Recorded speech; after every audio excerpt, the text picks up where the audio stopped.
আসসালামু আলাইকুম। সুপ্রিয় শিক্ষার্থী সোনামণিরা, কেমন আছো তোমরা? আশা করছি তোমরা ভালো আছো, ঘরে আছো, সুস্থ আছো এবং নিরাপদে আছো।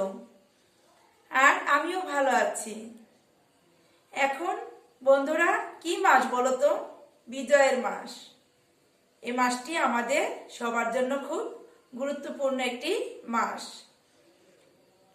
আমরা কি করেছি? আমরা এই দিনে বিজয় অর্জন করেছি।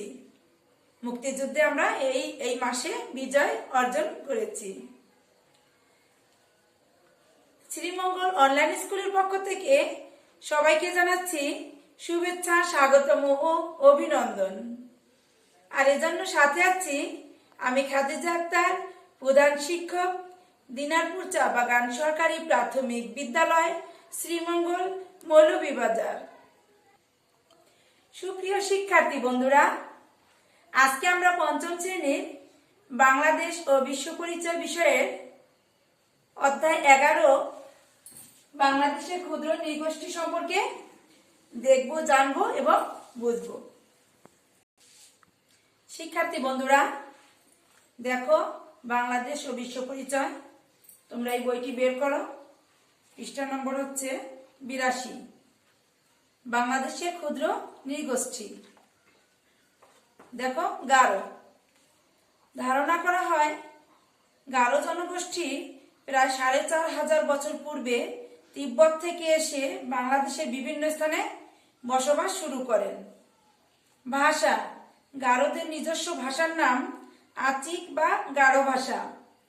ধর্ম, গারোদের আদি ধর্মের নাম সাংসারে, তবে বর্তমানে বেশিরভাগ গারো খ্রিস্ট ধর্মাবলম্বী।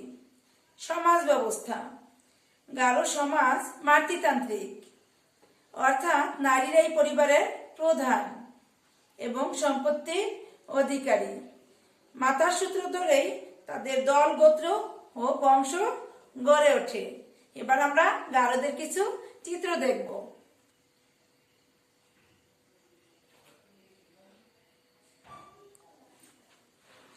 সুপ্রিয় শিক্ষার্থী বন্ধুরা, দেখো এবার আমরা গারোদের খাদ্য সম্পর্কে জানবো। খাদ্য, গারোদের প্রধান খাবার ভাত, মাছ, মাংস ও বিভিন্ন ধরনের শাকসবজি। তাদের ঐতিহ্যবাহী একটি খাবার বাঁশের কোড়ল দিয়ে তৈরি করা হয়, যা খেতে অনেক সুস্বাদু। এবার আমরা গারোদের খাদ্যের চিত্র দেখব।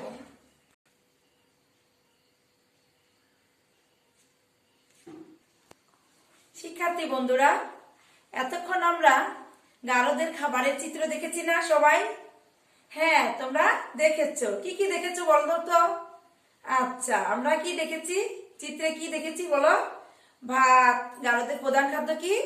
প্রধান খাদ্য হচ্ছে ভাত, মাছ, মাংস এবং কি বাঁশের কোড়ল দিয়ে রান্না সুস্বাদু খাবার এবং কি শাকসবজি দেখেছি না আমরা? এবার আমরা দেখো গারোদের বাড়ি সম্পর্কে একটু জানবো।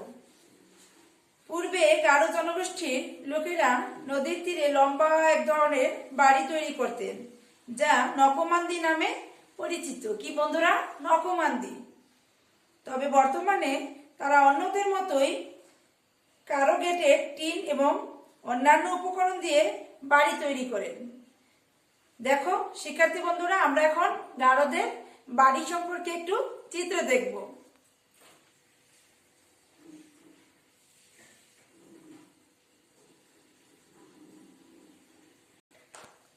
এতক্ষণ আমরা গারোদের কি করেছি? গারোদের বাড়ি দেখেছি, বাড়িঘর দেখেছি না?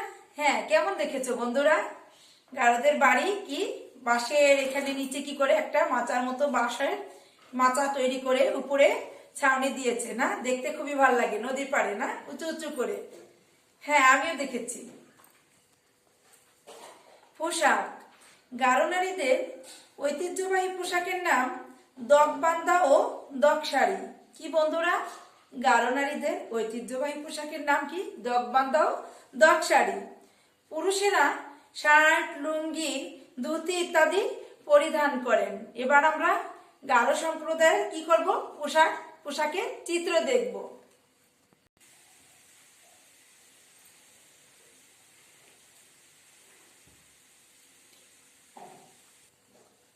শিক্ষার্থী বন্ধুরা, আমরা এখন কিসের চিত্র দেখলাম?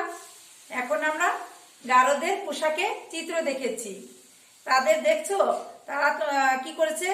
তারা এইখানে দগ বান্ধা দগ শাড়ি হচ্ছে তাদের প্রধান পোশাক, ঐতিহ্যবাহী।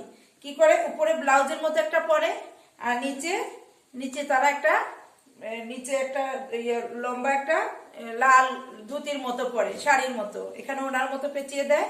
এটা হচ্ছে তাদের দগ বান্ধা দগ শাড়ি। এবং পুরুষেরা কি পরে? লুঙ্গি, শাড়ি। পুরুষেরা পরে লুঙ্গি আর মেয়েরা পরে শাড়ির মতো এখানে দগ বান্ধা দগ শাড়ি, আর পুরুষেরা লুঙ্গি, ধুতি। দেখো, এবার আমরা গারদের উৎসব সম্পর্কে জানবো। উৎসব, গারদের ঐতিহ্যবাহী উৎসবের নাম ওয়ানগালা। কি বন্ধুরা? ঐতিহ্যবাহী উৎসব আমাদের যেমন কি মুসলমানদের ঈদ, তারপরে হিন্দুদের দুর্গাপূজা, ওদের ঐতিহ্যবাহী এই উৎসবের নাম হচ্ছে ওয়ানগালা।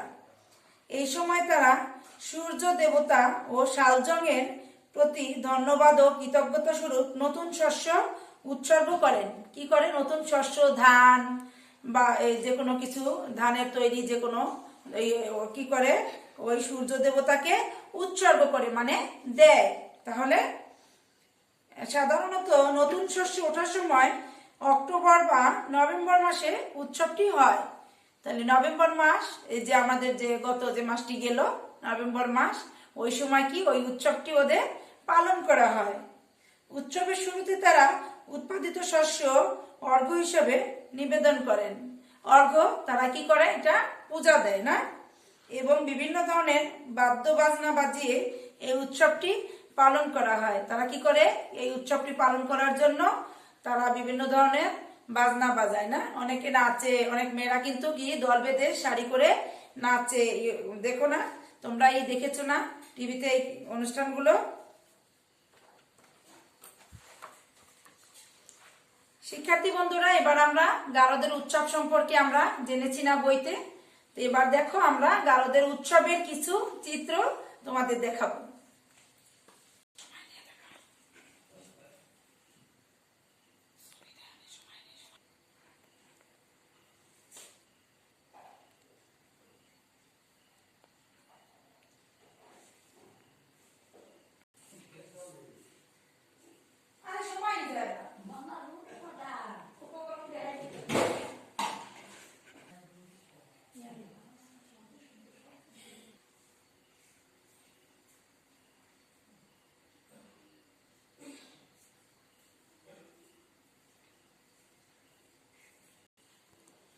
শিক্ষার্থী বন্ধুরা, দেখো তোমাদের পাঠ্য বইয়ের 82 পৃষ্ঠাটি। এই ছবিতে কি দেয়া আছে দেখো তো? এই ছবিতে গারো শিশুরা উৎসবে গান গাইছে। দেখেছো তোমরা? একটু আগে আমরা কি দেখেছি? চিত্রে বিভিন্ন চিত্র দেখেছি না? আমরা কিসে কিসে চিত্র দেখেছি? আমরা গারোদের খাবারের চিত্র দেখেছি।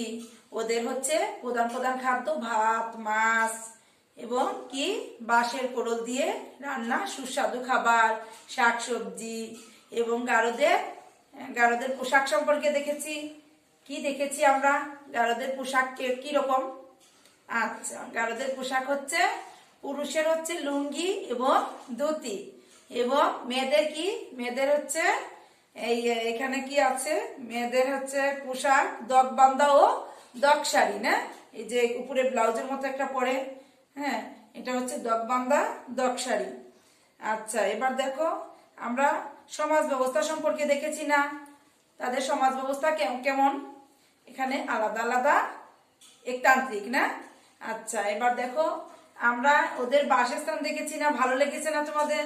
বাসস্থানগুলো দেখলে আমারই খুব ভালো লাগে। কিরকম একটা কৌতূহল জাগে এগুলো দেখা।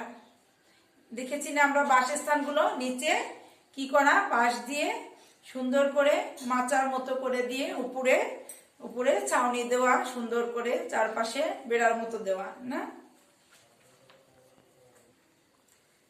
পঞ্চম শ্রেণীর শিক্ষার্থী বন্ধুরা, দেখো এবার আমরা যে পাঠটি পড়েছি গারো সম্পর্কে, আমি ওই পাঠের কিছু প্রশ্ন আমি তোমাদের দিয়েছি, তোমরা খাতা কলমে নিয়ে এগুলো তুলে নাও। বাড়ির কাজ। 1, গারোদের আদি ধর্মের নাম কি? 2, গারোদের নিজস্ব ভাষার নাম কি? 3, কোন ক্ষুদ্র নৃগোষ্ঠী তিব্বত থেকে বাংলাদেশে এসেছে? 4, গারো নারীদের 2টি ঐতিহ্যবাহী পোশাকের নাম লিখো। শিক্ষার্থী বন্ধুরা, তোমরা এই 4টি বাড়ির কাজ দিয়েছি, এগুলো তোমরা উত্তর খাতায় লিখে রাখবে। যখন তোমাদের স্কুল খুলবে তখন তোমাদের শিক্ষককে এগুলো দেখাবে। আশা করছি তোমরা সবাই এই কাজগুলো করবে। শিক্ষার্থী বন্ধুরা, তোমরা তোমাদের বাড়ির কাজগুলো অবশ্যই করবে, ঠিক আছে? অবশেষে এতক্ষণ আমার সাথে থাকার জন্য ধন্যবাদ জানাচ্ছি। তোমরা সবাই অবশ্যই কি করবে, বাড়ি থেকে বের হলে মাস্ক লাগাবে এবং ঘন ঘন বারবার হাত ধোবে এবং হ্যান্ড স্যানিটাইজার লাগাবে। সবাই বাবা মায়ের কথা অনুযায়ী চলবে এবং বাড়িতে লেখাপড়া করবে। তোমাদের সুস্বাস্থ্য কামনা করে আজ এখানে।